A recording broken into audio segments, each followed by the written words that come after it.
నమస్తే, welcome to our channel. నేను మీ పద్మావతి. ఈరోజు మనతో పాటు ప్రముఖ ఆధ్యాత్మికవేత్త, జ్యోతిష్య బ్రహ్మ, వాస్తు పండితులు బ్రహ్మశ్రీ ఉమామహేశ్వర సిద్ధాంతి గారు ఉన్నారు. మరి ఆయనతో మాట్లాడి ఏప్రిల్ నెల రాశి ఫలితాలు ఏ విధంగా ఉన్నాయనేది తెలుసుకునే ప్రయత్నం చేద్దాం. మరి మీరు కూడా వీడియోని ఎక్కడా కూడా స్కిప్ చేయకుండా పూర్తిగా చూసేయండి. నమస్కారం గురువుగారు. ఆయుష్మాన్ భవ. గురువుగారు, మకర రాశి వారికి మరి ఏప్రిల్ నెలలో ఎటువంటి ఫలితాలు కనిపిస్తున్నాయి, మరి దాంతో పాటుగా వీరు అసలు ఎటువంటి పరిహారాలు దేనికోసం ఉపయోగించాలంటారు? మకర రాశి వారి యొక్క జాతక విధానంలో కుజుడు రాశికి ఉన్న స్థానంలో షష్టమ స్థానంలో ఉన్నాడు. 6వ క్షేత్రమైన మిథున రాశిలో ఉన్నాడు. మిథున రాశి నుంచి మకర రాశి 8వ స్థానం అయింది. 8వ స్థానం అయి ఉండి కుజుడు పాద దృష్టితోటి మకర రాశిని చూస్తున్నాడు. మకర రాశికి ఆధిపత్యాన్ని ఎవరు వహించారు? నక్రస్య కుంభరాశస్య నాయక సూర్యనందన. మకర కుంభరాశులకి ఆధిపత్యాన్ని వహించినవాడు సూర్యభగవానుడైనటువంటి కుమారుడు శని భగవానుడు. శని కుజులు ఇద్దరికీ శత్రుభావం ఉంది. శత్రుభావం అంటే ఏంటి? ఎటువంటి శత్రుభావం? శని కుజులు ఇద్దరూ కలిసి ఉన్నా వారి వారి యొక్క విధానాల్లో అత్యధికమైన శత్రుత్వాన్ని చూపిస్తారు. ఒక నక్సలైట్ కావాలంటే కుజశనుల కలయిక, ఒక ఉగ్రవాది కావాలంటే శని కుజుల కలయిక. అయితే ఇక్కడ శని చెడ్డవాడు కాదు, కుజుడు చెడ్డవాడు కాదు, మంచివాళ్లే. వారికి ఉన్న భావం శత్రుతత్వమైన భావం కలిగి ఉంది. తండ్రి కొడుకులైన సూర్యుడు శని కూడా శత్రువులే. అంటే ఇప్పుడు ఇంట్లో అకస్మాత్తుగా అప్పుడు దాకా సంతోషంగా ఉన్న కుటుంబాల్లో ఒక్కొక్కసారి మన హత్యలు జరిగాయి, తండ్రి కొడుకుని చంపాడు, లేకుంటే భార్యను భర్త, ఇలాంటివన్నీ చూస్తుంటాం కదా. మరి ఈ గ్రహ స్థితులు ఇద్దరు కలియక వల్ల అటువంటివి వస్తుంటాయి.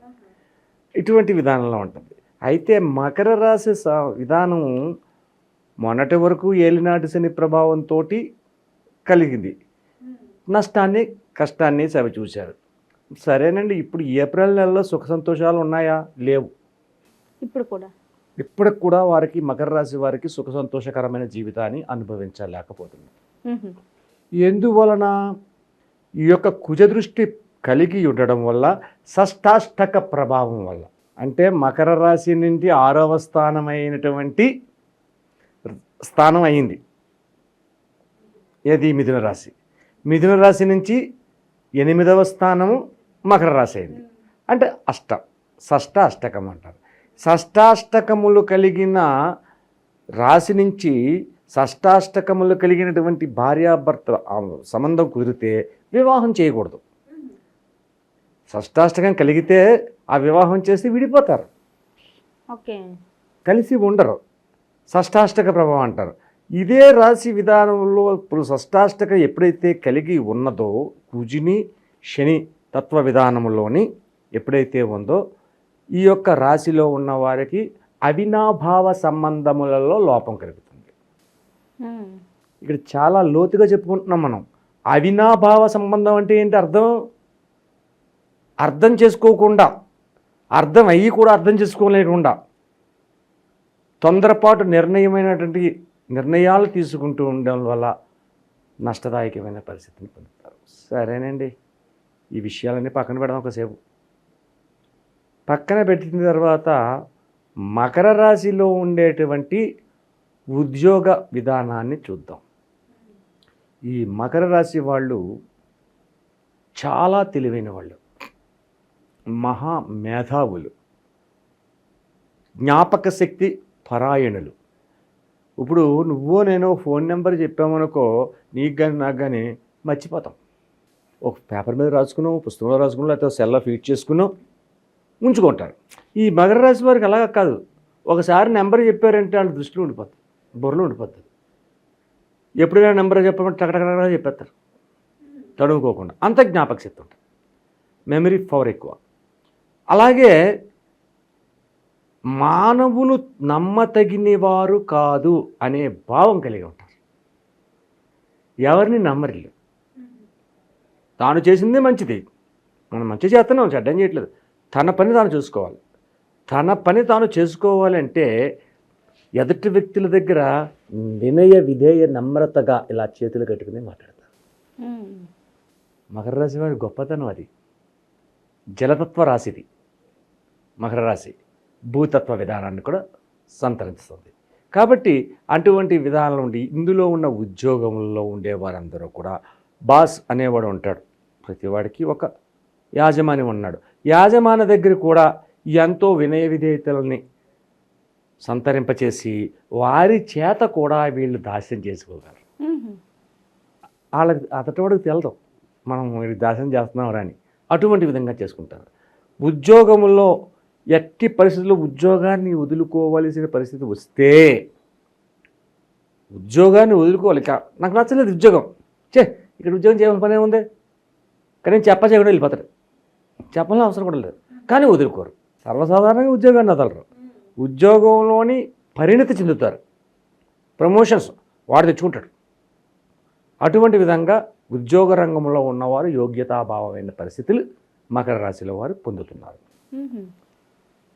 సరే, భార్యాభర్తలు ఏ రకంగా సంచరిస్తున్నారు ఈ రాశిలో?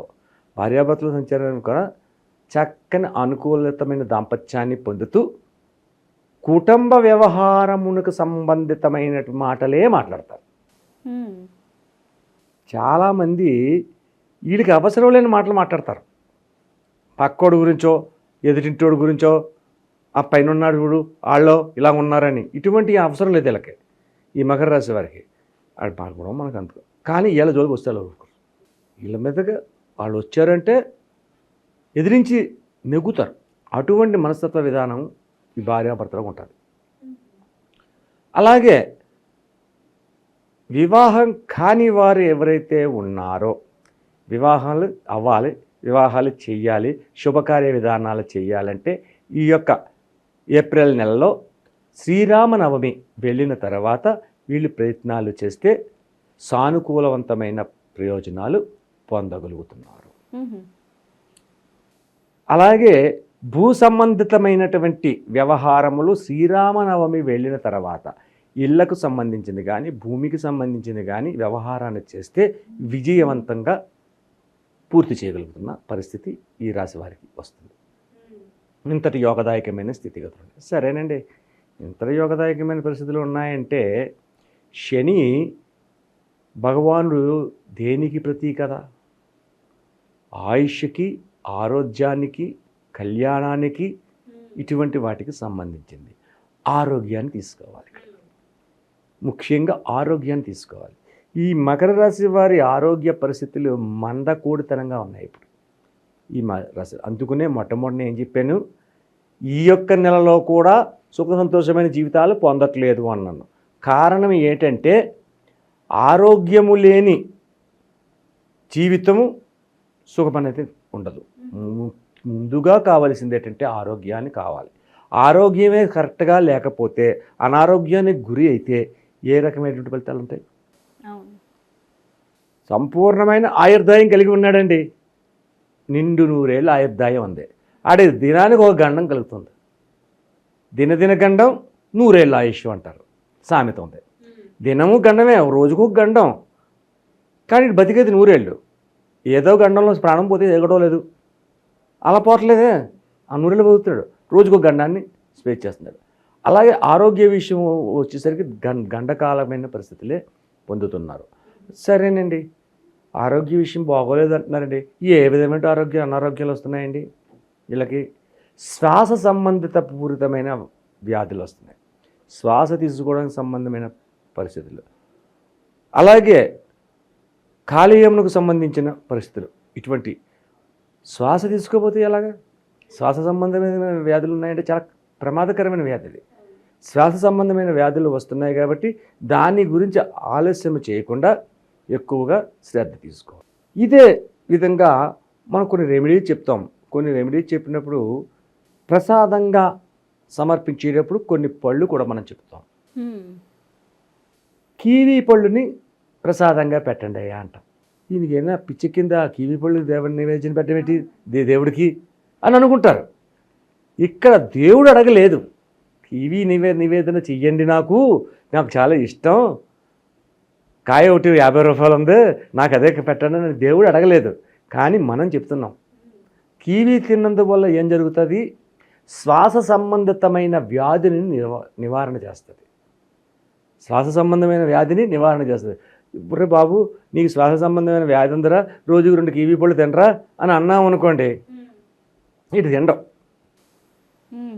తినడం. అదే మనం కొంచెం మైండ్ని ఉపయోగించి బాబు శివుడికి అభిషేకం చేయరా, శివుడికి అభిషేకం చేసినట్టు కివీ పళ్ళని నైవేద్యంగా పెట్టు అని అంటారు. కివీ పళ్ళు నైవేద్యంగా పెట్టు అనేసరికి కనీసం 1 పండు పట్టుకెళ్ళరు కదా, ఓ 2, 3, 4 పట్టుకెళ్తారు. ఈ 4 పళ్ళు నివేదన చేశారు, పంతులు గారు చూశారు, అమ్మో కివీ పట్టుకొచ్చాడు. ఒక 2 పళ్ళు మీకు ఇచ్చి ఆ 2 పళ్ళు ఆయన తీసుకుంటాడు. లేదా నువ్వే 2 పళ్ళు ఇస్తే 1 పండు నువ్వు తీసుకుని ఆయన తీసుకుని ఓ పండు మనకి ఇస్తాడు. అప్పుడు ఈయన ఏం చేస్తాడు? ఇది చాలా కాస్ట్లీది నివేదన చేసావు అని ఈ కివీ పళ్ళు నివేదన చేసిన పండుని ఆయన తింటాడు. ఆ తిన్నందువల్ల జరిగే విధానం ఏంటి? శ్వాస సంబంధితమైన వ్యాధి భగవంతుడికి కూడా సమర్పించి ఈయన ఆరగించినందువలన ఆ యొక్క వ్యాధిని నుంచి బయటపడతారు. అందుకని చెప్పేసి మనం కివీ నివేదన చెయ్యండి అని చెబుతున్నాం. అంటే కివీ పళ్ళు తినమని చెప్పేసి ఏ శాస్త్రంలో చెప్పింది? ఏ శాస్త్రంలో చెప్పలేదు. కానీ ఇక్కడ ఆలోచనాపరమైన దైవ విధానంలో పెడితే తింటాడు. కానీ నీకుగా నువ్వు కొనుక్కు తినరా కాబట్టి కివీ 50 రూపాయలు తినాలేటి, తినకపోతే ఏమైపోద్దేటి, అట్టుబడి తింటే సరిపోదా?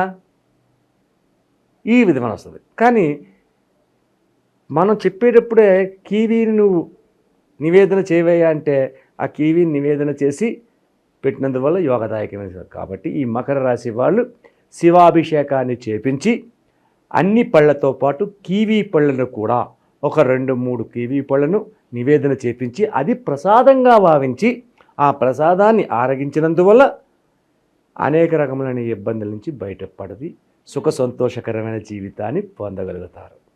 నిజంగా గురువుగారు చాలా చక్కగా వివరించారు.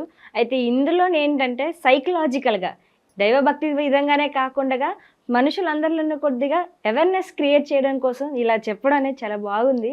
ప్రతి ఒక్కరు కూడా పాటిస్తారని నేను కూడా అనుకుంటున్నాను. ధన్యవాదాలు గురువు. ఆయుష్మాన్ భవ.